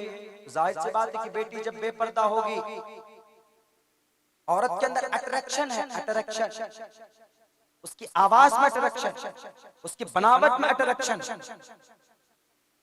कोई खूसट आदमी, खड़ूस आदमी है, किसी से हंस के बात नहीं करता, उसके फोन में किसी औरत का कॉल लगा दीजिए, तब देखते मुंह में कितनी उसकी मुस्कान आ जाती। क्यों? अल्लाह ने उसको उस हिसाब से बनाया, लेकिन उसको हासिल करने का जायज तरीका है। अल्लाह ने कुरान में बयान किया, फला तखज़ाना बिल कौली फयतमा अल्लज़ी फी क़ल्बिही मरज़। समाज की बेटियों, तुम किसी पराये मर्द से घर पे अगर कोई आए तो बात करो तो सख्ती के साथ, फला तखज़ाना बिल कौल, अपनी बातों में नरमी पैदा मत करो। आपने देखा होगा कि बहुत सारे शोरूम में लड़कियां, एयरपोर्ट पे चले जाइए तो लड़कियां, एयर होस्टेस लड़कियां, हवाई जहाज में जाएंगे नमस्ते सर, गुड मॉर्निंग, वाह, खुश होकर आते हैं, पसीने सूख जाते हैं। एक साजिश न्यूड कर आपका कोई बहुत बड़ा नुकसान हो गया है किसी कंपनी में, तो कस्टमर केयर में फोन लगाएंगे तो लेडी उठाएगी, हाँ सर, हाँ सर, हाँ सर, प्यार मोहब्बत से समझा के आपका गुस्सा आधा वैसे ठंडा कर देते। अगर यहीं पर सामने भी मर्द हो इधर भी मर्द हो तो 2 घंटे में नाक तोड़ देंगे एक दूसरे का, ऐसा है। इसलिए अल्लाह ने कहा फला तखज़ाना बिल कौल, अपनी बात में लचक पैदा मत करो। किसी पराये मर्द से बात करने की जरूरत आ जाए तो अपनी बातों में लचक नहीं होनी चाहिए, सख्ती होनी चाहिए, ताकि ये लगे उनकी बातों से कह रहे बड़े खड़ूस और बहुत ज्यादा कड़क औरत है, लेडी है। लचक पैदा की अल्लाह ने, तो उस खूबसूरती को, उस औरत की नाजुक हस्ती को छुपा कर रखने की जरूरत। इन्नल मरअत औरत इदा खरजत इस्तसरफहा शैतान, रवाहुल बुखारी। औरत पर्दे की चीज, जब वो बाहर निकलती है तो औरत पीछे हो जाए, शैतान पीछे हो जाए, और पीछे होकर बहकाते किसको? फला तखज़ाना बिल कौल, छिछोरों को, कर्नाटक के उन गेरुए रंग के कपड़ा पहनने वाले नौजवानों को, फला तखज़ाना बिल कौल, उसमें वो भी आते, फला तखज़ाना बिल कौल, जय श्री राम, जय श्री राम, जय श्री राम, उसने एक मरतबा कहा अल्लाहु अकबर, अल्लाहु अकबर। ऐसा हो रहा है मेरे भाइयों, मेरे समाज के लोगों, फूंक फूंक कर कदम रखने की जरूरत। अगर हमारे हिंदू भाइयों को शायद मालूम ना हो तो मैं बता दूं, मेरे हिंदू भाइयों, अगर हम नमाज पढ़ते हैं तो हमारे कुरान में है अक़ीमुस्सलाह, इसलिए नमाज पढ़ते हैं। आपकी किताब में भी है पतमादार का जीवा दियो दिदियन मुझियति तृतीयानन को डला कार्य चतुर्थर देव चंद्र का पंचम बिंदु संयुक्ता। सेम वही है जो अक़ीमुस्सलाह का। अगर हम मुसलमान पर्दे के ऊपर बात करते हैं, पर्दे की जो आयत है वक़र्न फी बुयूतिकुन्न, तो आपके यहाँ भी है यत्र नारयस्तु पूजन्ते रमन्ते तत्र देवताः तत्र नास्तु न पूजन्ते रमन्ते तत्र देवताः। कुल लिल मुमिनाति यग़ज़्ज़न, कुरान वैद क्या कहता है? पश्यस्य मो परिसंसराम पादको हर माते को शल्पको। मोहम्मद को अपना आखिरी नबी मानते हैं तो हमारे मोहम्मद आपके यहाँ भी है। नराशन सस्विष्यते श्रेष्ठम सहस्रा नबीतम चकोरम अरुषमी शुद्धामहे। नर आशन हम मोहम्मद मानते हैं, आपके यहाँ भी हमारे मोहम्मद का बिगड़ा हुआ नाम मौजूद है आपकी किताब में। ज्ञान है विकृत मोहम्मद अंधकार, मोहम्मद से मोहम्मद अंधकारम नाशम। हम मोहम्मद का नाम अहमद लेते हैं, आपके अभी अहमद नाम मौजूद है। अहमद दी प्रस्तुति, अहमद से अहमद दी प्रस्तुति, मैं का मत जगरम्बा मसूर यही वाजानी। मोहम्मद को हम अपना आखिरी नबी मानते हैं, आपके अभी हमारी नबी की मोहरे नबूवत का, आखिरी सिलसिले नबूवत का आखिरी होने की दलील मौजूद है। साफ लफ्जों में अस्मल्लाम इल्ले मित्रा वरुणा दिव्यानी धत्ता यज्ञम परचुचाम यवम सदततूतो निवोस्ति कबरितम पूर्वियम गतम कस्तद्दि विभारती। अल्लाह के नबी आए थे धर्म के अंदर से बुराइयों को खात्मे के लिए। आपके अभी श्रीमद् भगवत गीता के है आज्ञान है विकृत मोहम्मदांधकारम यदा यदा ही धर्मस्य ग्लानिर्भवति भारता अभ्युत्थानम धर्मस्य सदात्मानं सृजामहम्। कि जब जब धर्म के अंदर बुराई होती है तो उस बुराई को खत्म करने के लिए ईश्वर इंसान को भेजता है या ईश्वर इंसानी रूप धारण करता। आप ये नहीं कहिएगा मैं कोई पुजारी नहीं हूँ, मैं कोई बाबा नहीं हूँ, मैं सिर्फ एक रिसर्च पेश कर रहा हूँ और इंशाअल्लाह मैं दावे के साथ ये बात कह सकता हूँ, ये जितने भी लोग हैं जो कुरान और वेद के नाम पर, हिंदू मुसलमान के नाम पर जो बात करते हैं आपस में लड़ाने और झगड़ाने की, मैं उनको कलिमा पढ़ा सकता हूं उनके वेदों की रोशनी में। उत्तर प्रदेश में लाल मुजफ्फर साहब है, वो कपड़ा पहनते कौन सा? लाल कपड़ा पहनते। हमने तो कभी नहीं कहा नारे तकबीर लाल कपड़ा पहनो, नारे तकबीर अल्लाह अकबर लाल कपड़ा पहनो, क्यों पहनते सफेद पहनो? हमने कहा नहीं। क्यों? लाल मुजफ्फर साहब हैं, उनको लाल कपड़ा पहनने की इजाजत है। सर पे बाल नहीं रखते हैं, चलो कम से कम सुन्नते रसूलुल्लाह को तो जिंदा कर रहे हैं। अल्लाह के नबी कभी कभी बाल नहीं रखते थे सर पे, तो चलो हमारे उत्तर प्रदेश के लाल मुजफ्फर जी कर रहे हैं, अमल कर रहे हैं उस पे। हम उनको बताएंगे कि बताइए उत्तर प्रदेश के लाल मुजफ्फर साहब, आपको तो पता होगा कि ऋग्वेद, यजुर्वेद, सामवेद, अथर्ववेद, रामायण, महाभारत, गीता, वाल्मीकि रामायण में क्या कहा? वाल्मीकि रामायण नहीं मालूम? आप मेरे यहाँ नर्सरी पढ़ने आइएगा, आपको बता दें। वो एक मंत्र पढ़ रहे हैं ना, अंधन तमः प्रियो शांति, पढ़ रहे नहीं पढ़ा जा रहा। हमने उसको 5 सेकंड के अंदर पढ़कर बताया। आज्ञान हेतु किरत मोहम्मदान दकारम नाशम विदायम हितदोदयते विवेका। मैं शायद पागल दीवाना हूँ जो सिर्फ ये बताता हूँ, मेरे अंदर आग इस बात की है कि लाख कोशिश कर लो, इस देश के अंदर हिंदू नफरती हिंदू जो लोग हैं, सारे हिंदू भाई नहीं, बहुत प्यार से रहते, लेकिन नफरती, जिनके दिमाग में नफरत भरी गई, उनको अगर वो ये चाहते हैं कि इस देश से माइनॉरिटी के मुसलमानों को अपनी ताकत के नशे में, अपने ताकत के बलबूते पर उनको हम अपना कलिमा पढ़ाएंगे, उनको हम अपना ब्रह्मा सूत्र पढ़ाएंगे, उनको हम अपना गायत्री मंत्र पढ़ाएंगे। हम पढ़ने के लिए तैयार हैं, प्यार से, मोहब्बत से हम पढ़ते हैं, हम अरबी में पढ़ते हैं, आपके यहाँ संस्कृत के अंदर है, लेकिन खुदारा धर्म के नाम पर एक दूसरे को मारने की कोशिश मत करो। नबी पाक अलैहिस्सलातु वस्सलाम ने किसी को नहीं मारा था। 13 साल की जिंदगी थी मोहम्मद रसूलुल्लाह सल्लल्लाहु अलैहि वसल्लम की, और नराशंस महाप्रिय मसीह के आपकी किताब में उसकी बड़ाई को बयान किया गया है। उन्होंने अपने दुश्मन को भी सीने से लगाया है। नबी पाक अलैहिस्सलातु वस्सलाम के ऊपर पत्थरों की बारिश हुई, आपने किसी के ऊपर हाथ नहीं उठाया।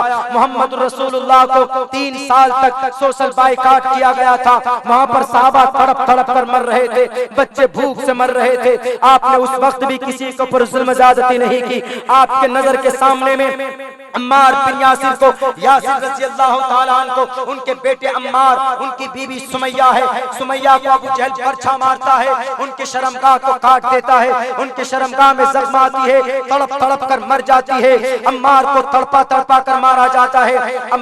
बिन यासिर को पानी में डुबोया जाता है, यासिर रज़ी अल्लाह को पानी में डुबाया जाता है। नबी पाक अलैहिस्सलाम उधर से गुजरते हैं, मोहम्मद रसूलुल्लाह कहते हैं कि ए यासिर तुम सब्र करो, इंशाअल्लाह तबारक व तआला अल्लाह तुम्हें प्रदान करेगा, प्रदान नगर, ईश्वर तुम्हें स्वर्ग देगा, अल्लाह तुम्हें जन्नत देगा। नबी सब्र की तलकीन करते हैं। बिलाल हबशी को तड़पाया जाता है, खब्बाब बिन अरत को अंगारों पर लिटाया जाता है, हजरत बशीर इब्न जिंदल को नबी के सामने में घसीटा जाता है, हजरत अबू जिंदल को तकलीफें दी जाती है। उसके बावजूद भी नबी ने किसी के ऊपर जुल्म ज़्यादती नहीं की। आप अलैहिस्सलाम के चचा के जिस्म के मुसला बनाया जाता है, नाक को काटा गया, उंगलियों के पोरवों को काटा गया है। नबी पाक अलैहिस्सलाम के सामने में जब वो कातिल सामने हाजिर होते हैं, हजरत बशीर रज़ी अल्लाह ताला उस वक्त कलिमा नहीं पढ़े थे, आपके चचा के कातिल आपके सामने पेश किए जाते हैं। दुनिया वालों बताओ, तुम्हारे चचा का कातिल तुम्हारे सामने मिल जाए, तुम नहीं बख्शोगे, तुम उनके जिस्म के टुकड़े कर दोगे। कुर्बान जाओ कमली वाले आका पर। उन्होंने अपने दुश्मन को, अपने चचा के दुश्मन को, कातिल को कहा कि वैशी सामने से मत आओ, पीछे से आओ। जब तुम आते हो तो मेरे चचा की लाश मेरे सामने में आती है। कोई माई का लाल जो अपने दुश्मन को दिल से सीने से लगाया और फिर उनको कलिमा पढ़ा। कलिमा पढ़ने के बाद जर्रा बराबर जुल्म ज़्यादती उनके साथ नहीं, किसी के साथ भेदभाव नहीं। आज मुसलमान है ये रिजर्वेशन नहीं मिलेगा, ब्राह्मण है ये रिजर्वेशन पास, मुस्लिम है CAA लाओ CAA, सिटीजन अमेंडमेंट एक्ट, कोई फिक्र नहीं है। लेकिन तुमसे पूछेगा भारत की धरती, प्रूफ चाहिए, यही बक्सर की जमीन खोद कर दिखाऊंगा। 1763 के अंदर जो जंग लड़ी गई थी, यहाँ पर 500 मुसलमानों का खून दफन है। अगर प्रूफ चाहिए तो उखाड़ो खोदो, ये गुमराहों की सरजमीन जो आज भी किले मौजूद है यहाँ पर, देखो यहाँ पर हमारा प्रूफ मिलेगा। तुम्हें CAA के अंदर तुमको प्रूफ चाहिए तो बहुत है, CAA नाफिज करो। क्यों? इसलिए कि हिंदू को अलग, मुसलमान को अलग। अल्लाह ने ऐसा मजा चखाया अलग अलग करने का कि कोरोना के जरिए से तुम सबको बीवियों से भी अलग कर दिया। नालायक, 2 साल तक बीवी से, बच्चे से भी नहीं मिलते थे। बच्चा भी दौड़ के आ रहा था, बेटे वहीं रहो। क्यों? कोरोना है। वो वही अज़ाब है अल्लाह की तरफ से। सिटीजन अमेंडमेंट एक्ट का मतलब हमने कई जगह तकरीरें की है, समझाया है। सिटीजन अमेंडमेंट एक्ट CAA का मतलब सबको नागरिकता मिल जाएगी, सिर्फ मुस्लिम को नहीं। अच्छा, इसमें एक नुक्ता है क्या कि जो अफगानिस्तान से, पाकिस्तान से, बांग्लादेश से आएंगे हिंदू भाई, मुस्लिम के अलावा उनको नागरिकता दी जाएगी। अच्छा चलिए, उनको दीजिए आप, बहुत अच्छी बात। मुस्लिम आए या ना आए वो तो बात, वो झगड़ा। लेकिन जब यहाँ ये NRC होगी, जिस मुसलमान का नाम अगर कट जाए, अब्दुल्ला का नाम, मेरा नाम अगर कट जाए, NRC में ना आए, तो हम फिर कैसा हो गए? हम तो वैसे हो गए जैसे हम बांग्लादेश से आए। NRC में नाम छट गया तो हम रिफ्यूजी हो गए। अब क्या होगा जी? तो सिटीजन अमेंडमेंट एक्ट के जरिए से जो हिंदू भाई होंगे उनको दोबारा ले लिया जाएगा, मौलाना अब्दुल्ला को नहीं लिया जाएगा। क्यों? क्योंकि आपके लिए सिटीजन अमेंडमेंट एक्ट में आपका कोई प्रावधान ही नहीं। इसीलिए तो लड़ रहे थे ना, इसीलिए तो लड़ रहे थे ना कि जब एक मनोज कुमार हिंदू भाई को नागरिकता दिया जा सकता है तो मौलाना अब्दुल्ला को क्यों नहीं दिया जा सकता? आपको हमारे नारे तकबीर से अगर नफरत है तो जब जरूरत पड़ेगी ना चाइना के वो छोटे छोटे नाटे कद के फौजियों से लड़ने की, तो ये नारे तकबीर हम बुलंद करेंगे इंशाअल्लाह, और उनको उड़ा देंगे अपने तकबीर के नारों में। जैसा कि जनरल डायर को हमने उड़ाया था, कहां पर? जलियांवाला बाग। एक औरत का रिपोर्ट है कि 1500 ऐसे लोग थे जिनकी लाशें बिछी हुई थी। 2 दिन के बाद जब उनको देखा गया तो किसी की पीठ पर गोली नहीं थी, सबके सीने पर गोली थी। एक औरत का ये बयान, और झूठ नहीं बोल सकती, उसका शौहर भी उसी में था। कौन सा नारा लगा था वहां? यही नारे तकबीर, अल्लाहु अकबर। कोई आपत्ति नहीं है, भारत माता की जय लगाएं, जय श्री राम लगाएं, अच्छी बात। ब्रह्मा का नाम ले, विष्णु का नाम ले, शिव का नाम ले, तो कहता हूं कि नाम लीजिए। फर्क इतना है कि हम अल्लाह को एक मानते हैं, आप अल्लाह को अनेक रूप में मानते हैं।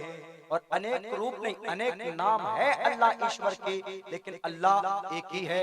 आप पढ़िए, ओम शन्नो वरुणः शन्नो मित्रः शन्नो भवत्वर्यम शन्ना ब्रह्मा बृहस्पति नमो ब्रह्मणे नमस्ते वायो तमेव प्रत्यक्षं ब्रह्मासि। ओम शांति, ओम शांति, ओम शांति। ओम का मतलब ब्रह्मा, ओम का मतलब आकाश, ब्रह्मा विष्णु शिव, ओम का यही मतलब है। अब ब्रह्मा विष्णु शिव कौन है? ब्रह्मा विष्णु शिव ईश्वर एक है, उसके अनेक रूप। ब्रह्मा पैदा करते, विष्णु पालते, शिव मारते, ये सिफत है। हमारे यहाँ भी यही अकीदा है। हमारे यहाँ अकीदा यह है कि अल्लाह एक है, वही अल्लाह मारता है, वही अल्लाह जिलाता है। इसी अल्लाह का नाम अल खालिक, इसी अल्लाह का नाम रब्बुल आलमीन, इसी अल्लाह का नाम अल क़हार। लेकिन हमारा अकीदा अल्लाह एक है। लेकिन हमारे हिंदू भाई में थोड़ी सी कंफ्यूजन ये हो जाती कि हमारे हिंदू भाई विष्णु को अलग खुदा मान लेते, अलग ईश्वर मानते, शिव को अलग मानते हैं, और जनाब ब्रह्मा को अलग मान लेते, जो कि ये नहीं होना चाहिए। क्योंकि इसमें लिखा है, सत्यार प्रकाश में भी लिखा है और गुरु पुराण में भी लिखा है कि ईश्वर के नाम तो अनेक है लेकिन ईश्वर एक है। इंद्र भी वही है, मित्रा भी वही है, वरुण भी वही है। एको देवः, देव एक ही है, सर्वभूतेषु गूढ़ः, और हमेशा उसी का नाम लिया जाना चाहिए। जैसे हम लोग इय्याका नाबुदु, ए अल्लाह हम तेरी इबादत करते हैं। आपके यहाँ भी ये मंत्र है, तस्सयते भक्तिवान से शियामा, ए परमात्मा हम तेरी पूजा करते हैं। जैसे हमारे कुरान में है साफ लफ्जों में कि अल्लाह तबारक व तआला दुनिया की किसी चीज के मानिंद नहीं है, लैसा कमिस्लिही शै। आपके ग्रंथ के अंदर भी यही बात है, साफ लफ्जों में नतस्य प्रतिमास्ति, वो परमात्मा किसी दुनिया की चीज के मशाबे नहीं है। हमारा कुरान का अकीदा है कि अल्लाह तबारक व तआला किसी को नजर नहीं आता, ला तुदरिकुल अबसार व हुवा युदरिकुल अबसार। वेद भी यही कहता है, न संद्रूषी चिष्टि रूपमस्या न चक्षुषा पश्यते कश्चनैनम, परमात्मा कहीं पर नजर नहीं आता। हमारा कुरान ये कहता है कि अल्लाह तबारक व तआला हर जगह पर मौजूद है। वल्लाहु माकुम, आपका वेद भी यही कहता है कि न देवा मुरच्चलामिया न कास्ते विदते देव न पाशाने न मुर्नमे भावुई दमस्तस्माद भावुई कारणम, वो परमात्मा लकड़ी पत्थर मट्टी कंकर में नहीं। अल्लाह तबारक व तआला ने कुरान में बयान किया, हुवल अव्वल वल आखिर वल ज़ाहिर वल बातिन, अल्लाह ही शुरू से है, अल्लाह अव्वल है, अल्लाह आखिर है, अल्लाह ज़ाहिर है, अल्लाह बातिन है। आपके वेदात में भी साफ लफ्जों में लिखी हुई, अभिक्तम विक्तिमा पन्यम मन्यन्तिमा ममुत्तम परमभाव मजानन्तो ममा वियमानुत्तम, वो परमात्मा वो ईश्वरा, वो परमात्मा वो ईश्वर, कभी भी उसको मौत नहीं आती है। मौत तो इंसान को आती है, ये मौत और जीवन के चक्र भी उसे बाहर है, पाक है, मुनज़्ज़ा है। कौन बोल रहा है? श्रीमद् भगवत गीता, गुरु पुराण बोलता है। अल्लाह का कुरान कहता है, कुल हुवल्लाहु अहद अल्लाहुस समद लम यलिद वलम यूलद वलम यकुल लहू कुफुवन अहद। आपके यहाँ भी आलोक उपनिषद में है, नतस्य कच्चित पतरस्तीलु के नतिस्ताने वच्चितिस्य लिंगम सकारनम करना दीपा दीपो नचास्य कच्चित जनिता नचादिपा। अल्लाह ये कहता है कि मैं तुमको शरीयत दे रहा हूँ, नबी को भेज रहा हूँ, नबी को मानना, नबी अपनी तरफ से कोई बात नहीं कहता। वमा यंतिकु अनिल हवा, यही चीज आपके वेदात के अंदर मौजूद है। साफ लफ्जों में यज्ञम पर चुचामेवम अहमेव सोयमिदम बदामी अहमेव सोयमिदम बदामी जुष्टम नवाबिर मानो शबियम कामैतत मगुर्नम कुर्नमितम ब्रह्मानम तमुर्शिदम सुमिधाम।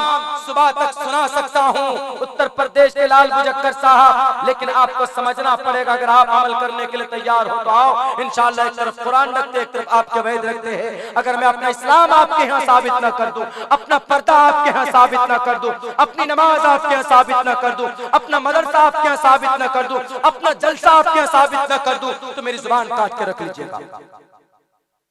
क्यों?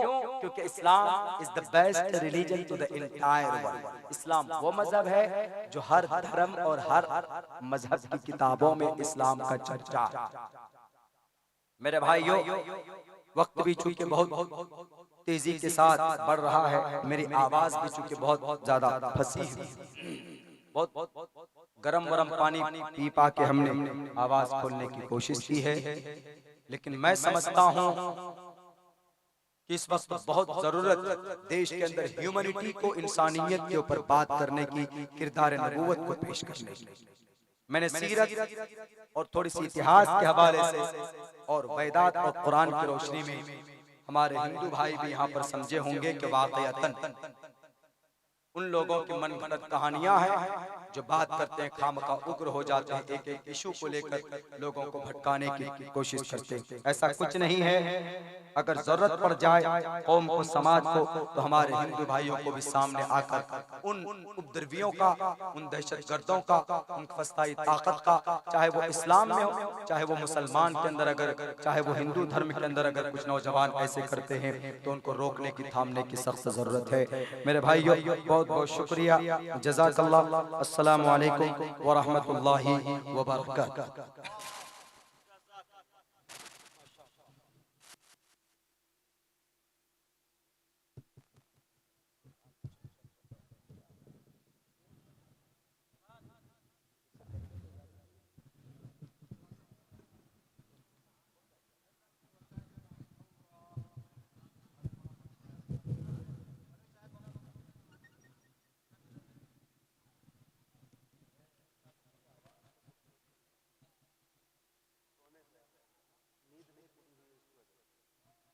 जी